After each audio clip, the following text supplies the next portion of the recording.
How to use Mint Mobile Family Plan. To use the Mint Mobile's Family Plan, first of all, go ahead and then open the Mint Mobile application or Mint Family application, which you can find from your Google Play Store or App Store. You simply have to tap on the search bar. From there, type Mint Family. Once you find the official application, go ahead and download it onto your device. Now you simply have to launch it. From there, you simply have to go ahead and tap on the Account tab in the bottom menu and select the Mint Family.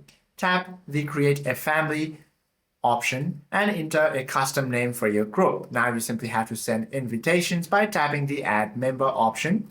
You simply have to type in the Mint mobile phone number and email address of the family member you want to add. Make them accept the invitation. Once they accept it, you can now manage billing and unlock group savings. Hope this video helps you out a lot. If you have any questions or queries, please do comment down below.